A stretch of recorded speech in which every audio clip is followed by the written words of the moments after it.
punya permainan kepalan tangan. Bapak Ibu bisa mengepalkan tangan? Bisa mengepalkan tangan? Kita anggap di kepalan tangan Bapak dan Ibu guru ini, ditekankan semua, ada sesuatu yang sangat berharga.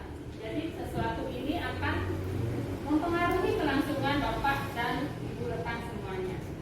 Nah, kemudian kita peragakan satu orang mengepalkan tangan, satu orang lagi merayu untuk membuka kepalan tangan.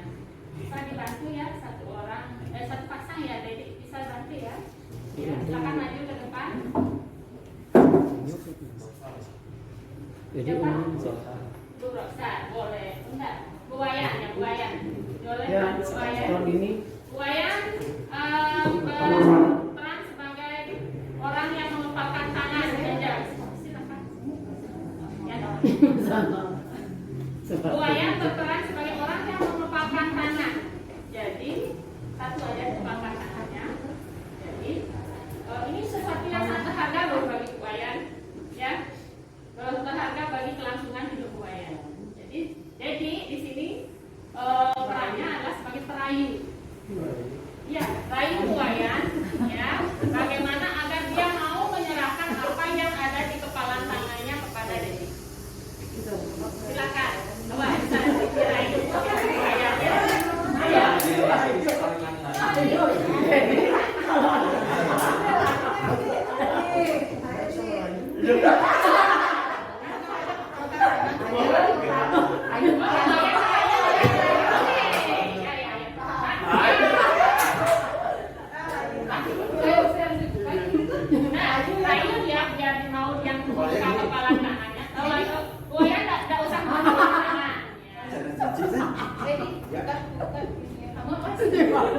Isinya gini.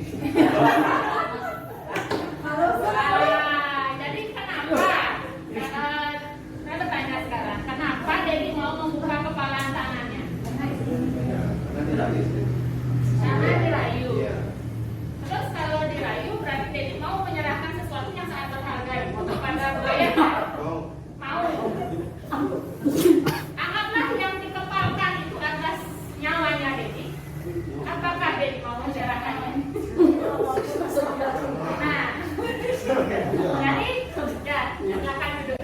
Jadi apa kaitannya dengan budaya positif? Kalau kita anggap kepalan di tangan kita itu adalah budaya positif atau karakter atau nilai-nilai baik yang ada di dalam diri kita. Nah, jika ada yang merayu kita dan kita terpengaruh, ya jelas budaya kita akan menjadi hilang. Bagaimana kelangsungan hidup rekan-rekan semuanya? Kalau sesuatu yang berharga dalam hidup kita hilang, hancur, ya, kemungkinan akan hancur, ya. Misalnya kita punya nilai kedisiplinan, ya, karena rayuannya Bu Wayan jadi mau tidak disiplin, ya, keyakinannya sudah hilang tentang nilai disiplin itu. Jadi apa yang terjadi? Ya, Dedi menjadi orang yang sudah tidak disiplin lagi seperti itu. Bisa terbayang ya materi hari ini ya. Berarti yang di kepalan tangan itu adalah nilai yang harus kita jaga dari dalam diri kita sendiri. Nah, bisa dibaca sekarang. Ayo, kita kan guru SD ini, kita berperan sebagai anak SD. Siapa yang bisa baca? Apa itu budaya positif?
membuat murid disiplin. Ayo.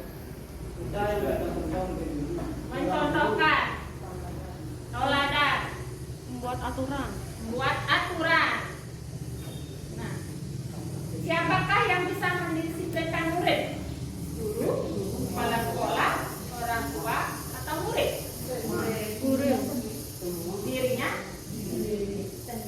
Oh, ternyata di sini memang bagus ya penerapan disiplinnya. Jadi mengapa kok ada bilang itu dirinya sendiri sih yang dapat menerapkan disiplin, bukan orang lain seperti guru, kepala sekolah, dan orang tua? Kalau bukan dari dirinya sendiri kan dia harus tahu aturan. Jadi dia harus bisa memanage dirinya sendiri tanpa harus lihat orang. Iya, bagus sekali jawabannya.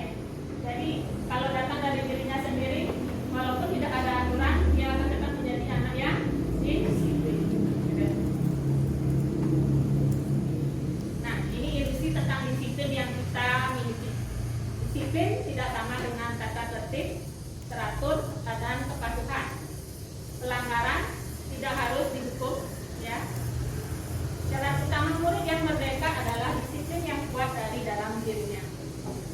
Disiplin di sini adalah disiplin diri, memiliki motivasi atau keyakinan internal seperti dalam dirinya terhadap nilai-nilai baik atau budaya positif. Bagaimana kalau murid itu tidak disiplin? Siapa yang berkewajiban untuk mendisiplinkannya? Jika kesadaran untuk menjadi pribadi yang baik itu belum ada, siapa yang berkewajiban untuk mendisiplinkannya? Guru, orang tua, kepala sekolah. Jadi ada pengaruh dari pihak luar ya, dari pihak ekstrinsik untuk mendisiplinkan siswa. Berarti motivasinya harus datang dulu dari luar untuk murid yang tidak memiliki nilai kedisiplinan. Jadi tetap harus ada. Sehingga kalau dia sudah terbiasa dan tertanam nilai-nilai disiplin dalam dirinya secara internal dari dalam, itulah yang dikatakan lihat pada murid. Apakah kita memanjakan murid? Tidak. Jadi poinnya adalah sekolah yang melayani kebutuhan murid sebagai seorang pelajar. Ya. Selanjutnya, nah dalam budaya positif yang dikembangkan di sekolah ada 5 poin penting untuk dibahas, yaitu perubahan paradigma, keyakinan kelas, kebutuhan dasar, 5 posisi kontrol dan restitusi.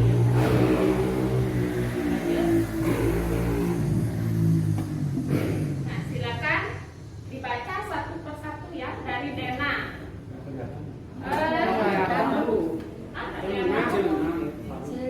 Kecil tuh.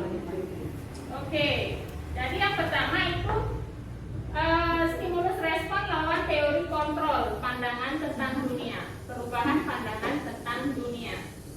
Ya, yang pertama realitas kebutuhan pada stimulus respon itu sama, dipandang sama. Jadi kebutuhan siswa itu pada stimulus respon itu dipandang sama. Semua siswa memiliki kebutuhan yang sama. Sedangkan pada teori kontrol tentang dunia, realitas kebutuhan siswa itu berbeda-beda. Satu sama lain tidak ada murid yang memiliki kebutuhan yang sama. Kemudian pada stimulus respon, semua orang melihat hal yang sama. Jadi siswa dipandang sama. Ya, karakter sama, semua dilihat sama. Sedangkan pada teori kontrol, setiap orang memiliki gambaran yang berbeda-beda. Kemudian pada stimulus respon, kita mencoba mengubah orang agar berpandangan sama dengan kita. Jadi kita memaksa murid. Kemudian pada stimulus respon, orang lain, perilaku buruk dilihat sebagai suatu kesalahan. Jadi siswa melanggar peraturan itu dipandang sebagai sebuah kesalahan. Sedangkan pada perubahan paradigma di teori kontrol, semua perilaku siswa itu memiliki tujuan. Walaupun dia berbuat salah, pasti dia memiliki tujuan. Contohnya, nah, yang saya alami dalam classroom, ada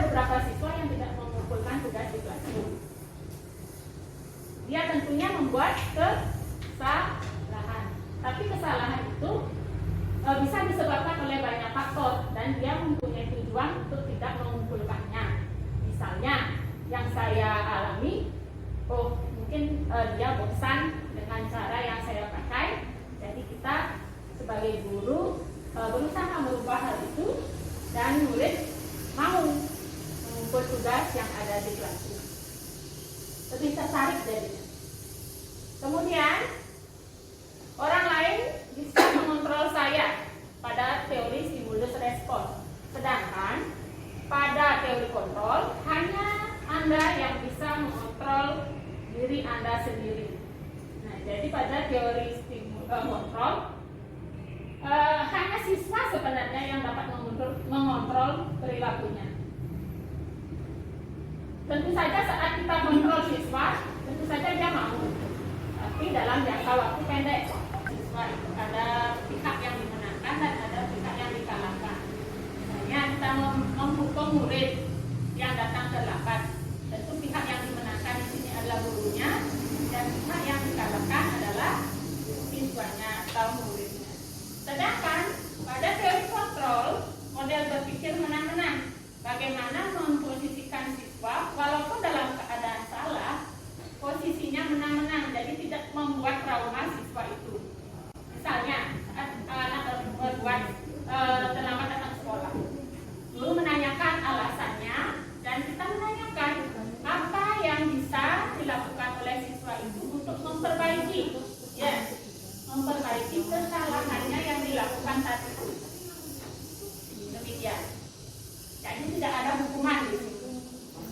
Nah, dari paradigma tersebut ada pertanyaan yang timbul, ya. Kira-kira paradigma mana yang rekan-rekan yakini untuk menumbuhkan budaya positif? Stimulus respon atau teori kontrol? Ayo, siapa yang mau menjawab pertanyaan itu? Yang mana rekan-rekan yakini untuk menumbuhkan budaya positif di sekolah?